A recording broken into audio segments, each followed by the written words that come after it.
नमस्कार बंधुरा बर्नाज ইয়াম্মি किचेनेर आरो एकटी नतून पर्वे आपनादेर सबाइके वेलकाम। आज के आमी आपनादेर संगे शेयर करब मसाला भेंडिर एकटी रेसिपि। चलुन रेसिपिटी शेयर करे निई। प्रथमे 300 ग्राम भेंडी आमी भालो करे धुए परिष्कार करे निয়েছি, तारपर भेंडिगुलोके शुकिয়েও নিয়েছি। এখন भेंडिगुलोके आमी एरकम दुटो टुकरो करे केटे नेब। जेगुलो बड़ो साइजेर भेंडी सेगुलोके 3টে टुकरो करब और जेगुलो छोटो सेगुलोके एभाবে दुटो टुकरो करे केटे नेब। सबकटा भेंडी आमार काटा हये गेছে। এখন चले যাব রান্নার দিকে। প্রথমেই গ্যাস অন করে কড়াই বসিয়ে দিয়েছি। কড়াই একটু গরম হলে তার মধ্যে দিয়ে দেব 2 টেবিল চামচ পরিমাণ বেসন। বেসনটা আমি প্রথমে একটু রোস্ট করে নেব। এভাবে রোস্ট করে রান্নায় ব্যবহার করলে গ্রেভিটা ভীষণ সুন্দর হবে আর খেতে খুব ভালো লাগবে। তাই অবশ্যই প্রথমে বেসনটা এভাবে মিনিট 2 নাড়াচাড়া করে রোস্ট করে নেব।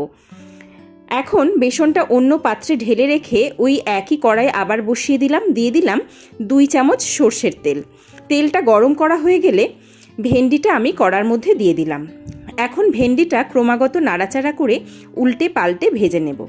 ভেন্ডিটা এভাবে ভেজে নিলে ভেন্ডিটা রান্নায় খেতে খুব টেস্ট হয় আর ভেন্ডির যে ল্যাললেলে ব্যাপারটা ওই ব্যাপারটা নষ্ট হয়ে যায়। সেই জন্য প্রথমেই ভেন্ডিগুলো ধুয়ে ভালো করে একটা কাপড়ের সাহায্যে মুছে নিতে হবে যাতে ভেন্ডিতে জল না থাকে। তারপর এইভাবে ভাজলে দেখতেই পাবেন ভেন্ডিতে আঠা কিন্তু একটুও থাকে না। একদম শুকনো ঝরঝরে ভেন্ডি ভাজা আমার রেডি হয়ে গেল। এখন ওই একই কড়াই গরম করে দিয়ে দিলাম আরও 2 চামচ তেল। ফোড়নে দিয়ে দিলাম হাফ চামচ জিরে আর সামান্য হিঙের গুঁড়ো। আমি এখানে গুঁড়ো হিংটাই ব্যবহার করেছি, আপনারা যে কোনো হিং ব্যবহার করতে পারেন। ফোড়নটা একটু ভাজা ভাজা হয়ে গেলে দিয়ে দিলাম কেটে রাখা 2টো মিডিয়াম সাইজের পেঁয়াজ কুচি আর 4-5টা কাঁচা লঙ্কা কুচি। ঝালটা সম্পূর্ণ আপনাদের নিজেদের ওপর, যে যেমন ঝাল খান সেই অনুযায়ী লঙ্কা ব্যবহার করবেন। আমি এখানে কাঁচা লঙ্কাটাই ব্যবহার করেছি ঝালের জন্য। পেঁয়াজ আর কাঁচা লঙ্কাটা একটু লাল লাল করে ভাজার পর দিয়ে দিলাম হাফ চা চামচ আদা বাটা, হাফ চা চামচ রসুন বাটা। এখন গ্যাসের ফ্লেম হাই রেখে ক্রমাগত নাড়াচাড়া করে আদা রসুন বাটাটা ততক্ষণ পর্যন্ত ভেজে নেব যতক্ষণ না কাঁচা গন্ধটা চলে যায়। তারপর মশলাটা ভাজা হয়ে গেলে এর মধ্যে দিয়ে দেব কেটে রাখা 2টো মিডিয়াম সাইজের আলু। আলুটা আমি কিভাবে কেটেছি দেখতেই পাচ্ছেন। একটু বড় বড় আর পাতলা পাতলা করে আমি আলুগুলো কেটে নিয়েছি। প্রথমে গ্যাসের ফ্লেম হাই রেখে মশলার সঙ্গে আলুটা আমি ভালো করে ভেজে নেব মিনিট 2-3 ধরে। এভাবে আলুটা ভাজলে আলুর বাইরে একটু লেয়ার তৈরি হয়ে যাবে, বাইরে থেকে হবে মুচমুচে। তারপর গ্যাসের ফ্লেম কমিয়ে রেখে 5 মিনিট সিমে রেখে দেব। এভাবে রান্না করলে আলুটা সেদ্ধ হয়ে যাবে। আমি কিন্তু এখনো পর্যন্ত রান্নায় কোনো রকম লবণ ব্যবহার করিনি। এখন এর মধ্যে অ্যাড করে দেব কেটে রাখা একটা বড় সাইজের টমেটো। টমেটো দেওয়ার সঙ্গে সঙ্গে দিয়ে দেব লবণ। পুরো লবণটাই আমি এই পর্যায়ে অ্যাড করে দিলাম। লবণ দেওয়ার ফলে টমেটো থেকে জল ছাড়বে আর টমেটোটা একদম সফট হয়ে যাবে। প্রথমে নাড়াচাড়া করে 2 মিনিট রান্না করে নেব, তারপর ঢাকা চাপা দিয়ে রান্না করে নেব মিনিট 3। এই পর্যায়ে টমেটোটা কিন্তু একদম গলে যাবে। একটু রান্না করে নেব নাড়াচাড়া করে। টমেটোগুলো একটু ঘেটে দিলাম আর দেখে নিলাম আলুটা কতটা সেদ্ধ হয়েছে। আলুটা প্রায় 80% মতো সেদ্ধ হয়ে গেছে। গ্যাসের ফ্লেম লো রেখে এই পর্যায়ে রান্না করে নিলাম আরও 1 মিনিট। এখন এর মধ্যে অ্যাড করে দিলাম হাফ চামচ ধনের গুঁড়ো, হাফ চামচেরও কম জিরের গুঁড়ো আর কাশ্মীরি লঙ্কার গুঁড়ো হাফ চামচ, সামান্য একটু ঝাল লঙ্কার গুঁড়ো আর রঙের জন্য হলুদ গুঁড়ো। কাশ্মীরি লঙ্কার গুঁড়োটা সম্পূর্ণ অপশনাল, এটাতে রান্নার কালারটা খুব সুন্দর আসবে। সামান্য একটু জল দিয়ে দিয়েছি যাতে গুঁড়ো মশলাগুলো পুড়ে না যায়। এবার গ্যাসের ফ্লেম হাই রেখে মশলাটা খানিকক্ষণ কষিয়ে নেওয়ার পর ঢাকা চাপা দিয়ে রান্না করে নিলাম আরও মিনিট 3। এই পর্যায়ে ঢাকা দিয়ে রান্না করলে মশলাটা খুব সুন্দর কষানো হয়ে যাবে আর আলুটা কিন্তু একদম সেদ্ধ হয়ে যাবে। আলু আমার সম্পূর্ণ সেদ্ধ হয়ে গেছে।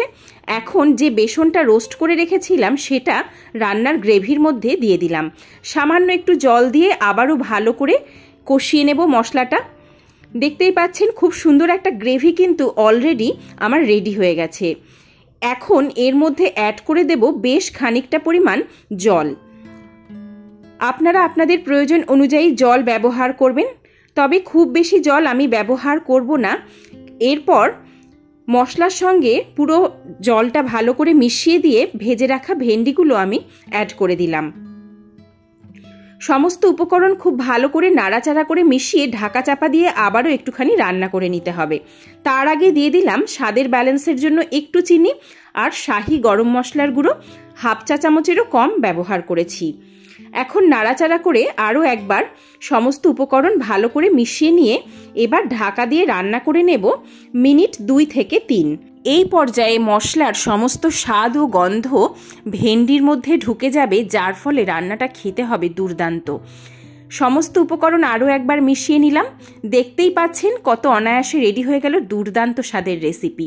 হাতের কাছে ধনেপাতা থাকলে অবশ্যই 1 মুঠো ধনেপাতা কুচি দিয়ে তবেই রান্নাটা কমপ্লিট করবেন। আমি এই পর্যায়ে অ্যাড করে দিলাম কসুরি মেথি।